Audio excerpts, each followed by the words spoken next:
like a Hellcat.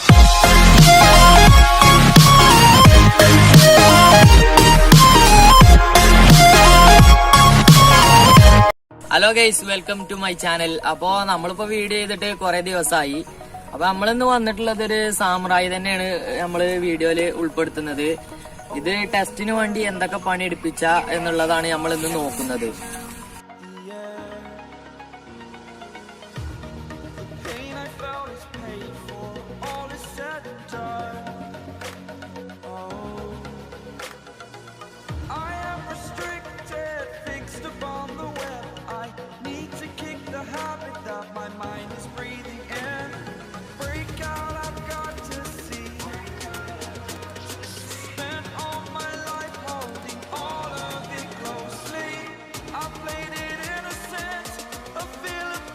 അപ്പൊ നമ്മള് ആദ്യം തന്നെ ഇതിനെ എടുത്തു പറയേണ്ടതെന്ന് പറഞ്ഞാൽ പെയിന്റിങ് ആണ്.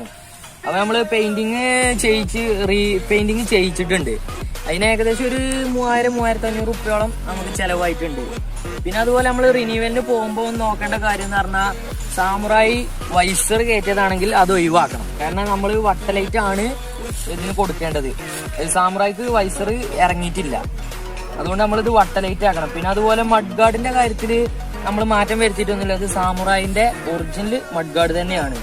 പിന്നെ അതുപോലെ സ്റ്റെമ്പ് ഒന്നും മാറ്റം വരുത്തിയിട്ടില്ല. പിന്നെ വീലിന്റെ കാര്യത്തിൽ വരികയാണെങ്കിൽ 318 സൈസിൽ കൊടുത്തിട്ടുള്ള ഒരു വീലാണ്. നമ്മളതിൽ ടയർ ഗ്രിപ്പിൽ ഇട്ടിട്ടുണ്ട്.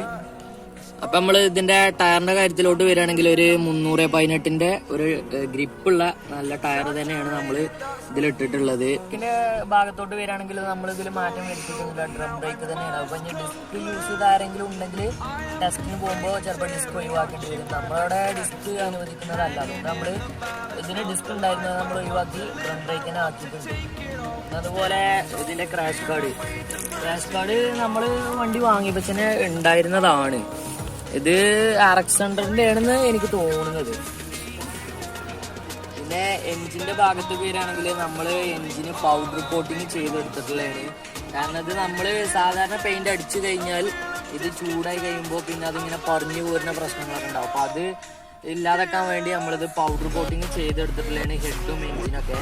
ഇനി പെട്രോൾ ടാപ്പിന്റെ ഭാഗത്തേക്ക് വരികയാണെങ്കിൽ നമ്മൾ ഇതിനൊരു ഫിൽറ്റർ ബോക്സ് ഇതിനിവിടെ കൊടുത്തിട്ടുണ്ട്.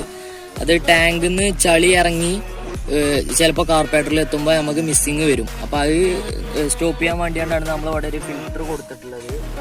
പിന്നെ കാർപ്പറേറ്റർ എന്ന് പറഞ്ഞാൽ അത് ഇന്ത്യൻ കാർപ്പറേറ്റർ തന്നെയാണ്, ജപ്പാൻ്റെതല്ല. എൻജിന് TVS സുസുക്കി എൻജിനാണ്. പിന്നെ ചെയിൻ ഗാർഡിന്റെ ഭാഗത്തേക്ക് വരികയാണെങ്കിൽ നമുക്ക് ഇപ്പോൾ സാമുറായിന്റെ ചെയിൻ ഗാർഡ് തന്നെയാണ് നമ്മൾ ഇതിൽ യൂസ് ചെയ്തിട്ടുള്ളത്. ഇതിന്റെ മുമ്പ് നമ്മൾ ഉണ്ടായിരുന്ന ചെയിൻ ഗാർഡ് എന്ന് പറഞ്ഞാൽ നമ്മൾ ഇത് കട്ട് ചെയ്തുകൊണ്ട് കസ്റ്റമായിട്ടൊന്ന് ഉണ്ടാക്കിയിരുന്നു.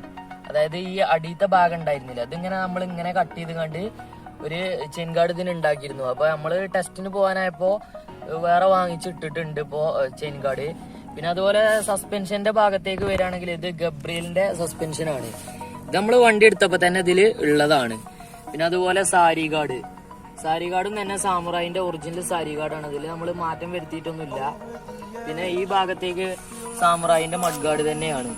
അതില് നമ്മള് അടിക്ക് ഈ ചളിയൊക്കെ തെറിക്കുന്നതിന് വേണ്ടി ഒരു പീസും കൂടി ഉണ്ടായിരുന്നു, അത് നമ്മൾ കട്ട് ചെയ്ത് ഒഴിവാക്കിയിട്ടുണ്ട്. പിന്നെ അതുപോലെ സീറ്റിന്റെ ഭാഗത്തേക്ക് വരികയാണെങ്കിൽ നല്ലൊരു സീറ്റിംഗ് പൊസിഷൻ തന്നെയാണ് ഈ സാമുറായിക്ക് കൊടുത്തിട്ടുള്ളത്. അത് നമ്മൾ സാമുറായി എഴുതിയൊരു ഒറിജിനൽ സീറ്റ് കവർ തന്നെ നമ്മൾ ഇതിനിട്ടിട്ടുണ്ട്. അപ്പൊ നമ്മള് ഇൻഡിക്കേറ്ററിന്റെ ഭാഗത്തേക്ക് വരികയാണെങ്കിൽ മുന്നിലും ബാക്കിലും നമ്മൾ കൊടുത്തിട്ടുള്ളത് ഷോഗന്റെ ഇൻഡിക്കേറ്ററാണ്. അപ്പൊ നമുക്കിത് ടെസ്റ്റിന് പോകുമ്പോൾ മിക്കവാറും ഇത് മാറ്റേണ്ടി വരും. കാരണം ഇതിന്റെ ഈ ലൈറ്റിന്റെ കപ്പ് കളർ കുറച്ച് കൂടുതലാണ്, റെഡ്. അപ്പോൾ നമ്മളവിടെ ചെറുതായിട്ടൊരു പ്രശ്നമുണ്ട്. അപ്പോൾ അത് നമുക്ക് മാറ്റേണ്ടി വരും. പിന്നെ അതുപോലെ വീലിന്റെ ഭാഗത്തേക്ക് വരികയാണെങ്കിൽ SD-യുടെ 16 സൈസിലുള്ള വീലാണ് കയറ്റിയിട്ടുള്ളത്. സൂപ്പർ കിങ്ങിന്റെ ടയറാണ്. ഓഫ് റോഡും ഓൺ റോഡും പറ്റിയ ടയറാണ് നമ്മളിതിൽ സെറ്റ് ചെയ്തിട്ടുള്ളത്. പിന്നെ അതുപോലെ സൈലൻസറിന്റെ ഭാഗത്തേക്ക് വരികയാണെങ്കിൽ സാമുറായിന്റെ ഒറിജിനൽ സൈലൻസർ തന്നെയാണ് നമ്മളിതിൽ ആഡ് ചെയ്തിട്ടുള്ളത്. ഇത് നമ്മൾ മാറ്റം വരുത്തിയിട്ടൊന്നുമില്ല. ഇതിനൊരു ഗാർഡ് വരുന്നുണ്ട് ഇതിന്. അപ്പോൾ നമ്മൾ അതിൽ മാറ്റം വരുത്തിയിട്ടൊന്നുമില്ല. സൈലൻസർ ഒറിജിനൽ തന്നെയാണ്. പിന്നെ നമ്മൾ അതുപോലെ ഈ ഭാഗത്തേക്ക് വരികയാണെങ്കിൽ നമ്മൾ ഈ സോക്കാക്സറിന് ഒരു ബൂട്ട് ഇട്ടിട്ടുണ്ട്. അതായത് നമ്മളെ ഈ സ്റ്റെമ്പിന് പൊടി പിടിച്ചു കഴിഞ്ഞാൽ വയൽസിൽ പോകാനുള്ള ചാൻസ് കൂടുതലാണ്. അതുകൊണ്ട് തന്നെ നമ്മൾ ഇതിന് ഒരു ബൂട്ട് ഇട്ടിട്ടുണ്ട്. പിന്നെ അതുപോലെ നമ്മൾ ഈ ഹാൻഡിലിന്റെ ഭാഗത്തേക്ക് വരികയാണെങ്കിൽ നമ്മളിപ്പോൾ ബാർ ഹാൻഡിലാണ് കൊടുത്തിട്ടുള്ളത്. അപ്പൊ നമുക്ക് ബാർ ഹാൻഡിൽ എന്തായാലും ടെസ്റ്റിന് പോകുമ്പോൾ മാറ്റേണ്ടി വരും. അപ്പൊ നമ്മള് സുസുക്കി ഫിറോവിന്റെ ഹാൻഡിലാണ് നമ്മൾ ഇതിൽ വെക്കാൻ കരുതിയിട്ടുള്ളത്. അതുപോലെ നമ്മുടെ ഈ ക്ലച്ചിന്റെ ഹൂക്ക് എന്ന് പറയുന്നത് സ്റ്റാർ സിറ്റിന്റെയാണ്. സാമുറായിന്റെ നമ്മളെ അടുത്ത് ഉണ്ടായിരുന്നത് മറിഞ്ഞപ്പോൾ പൊട്ടിയതാണ്. അപ്പൊ നമ്മള് സ്റ്റാർ സിറ്റിന്റെ ഒരു ഇതാണ് വെച്ചിട്ടുള്ളത്. പിന്നെ അതുപോലെ ഈ സ്വിച്ച് കേസ് എന്ന് പറയുന്നത് സാമുറായിന്റെ ഒറിജിനൽ സ്വിച്ച് കേസാണ്. അതിലൊന്നും നമ്മൾ ഒരു മാറ്റം വരുത്തിയില്ല. അതിന്റെ ഒറിജിനൽ സ്വിച്ച് കേസാണ്. ഇപ്പോഴും ഫുൾ കണ്ടീഷനിലാണ് സ്വിച്ച് കേസ് നിൽക്കുന്നത്. പിന്നെ അതുപോലെ മിറർ നമ്മൾ രണ്ടും കസ്റ്റമായിട്ട് വാങ്ങിച്ചിട്ടുള്ളതാണ്, ഈ രണ്ട് മിററും.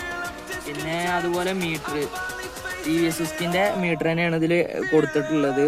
പിന്നിപ്പോൾ ചെറിയൊരു പൊട്ടുണ്ട്, അത് നമ്മൾ പോകുമ്പോൾ അവിടെ വേറെ 2 വണ്ടി ഉണ്ട്. അപ്പോൾ അതിൽ വന്ന് മാറ്റിയിട്ടിട്ടാണ് നമ്മൾ ടെസ്റ്റിന് പോകാൻ കരുതുന്നത്. അപ്പോൾ ഇത്രയും കാര്യങ്ങളാണ് നമ്മൾ കാര്യമായിട്ട് ശ്രദ്ധിക്കേണ്ടത്. പിന്നെ നമ്മൾ വണ്ടി ഒന്ന് ഓടിച്ചു നോക്കുക. അതുപോലെ ഇതിന്റെ സൗണ്ടൊക്കെ ഒന്ന് നമുക്ക് കേൾക്കാം.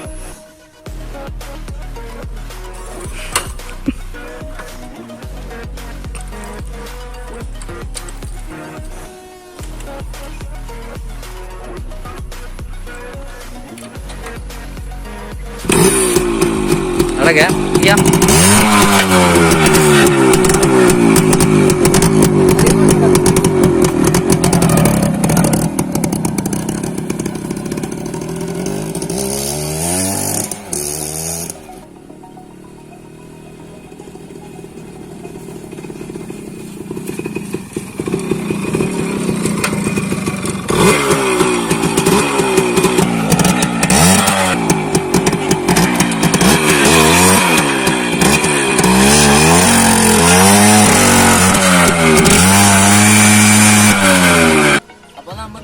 പറയാനുള്ളത്, ഇത് വണ്ടി ഓടിച്ചു നോക്കുമ്പോൾ നല്ല പവറുള്ള വണ്ടിയാണ്. ഇതിന്റെ ഇനീഷ്യൽ പവർ എന്ന് പറഞ്ഞാല് നമ്മൾ വണ്ടി സ്റ്റാർട്ട് ചെയ്ത് എടുക്കുമ്പോൾ തന്നെ അറിയാം, അത് ക്ലച്ച് കൊണ്ട് കൈ എടുക്കുമ്പോഴത്തേനും വണ്ടി ചാടും.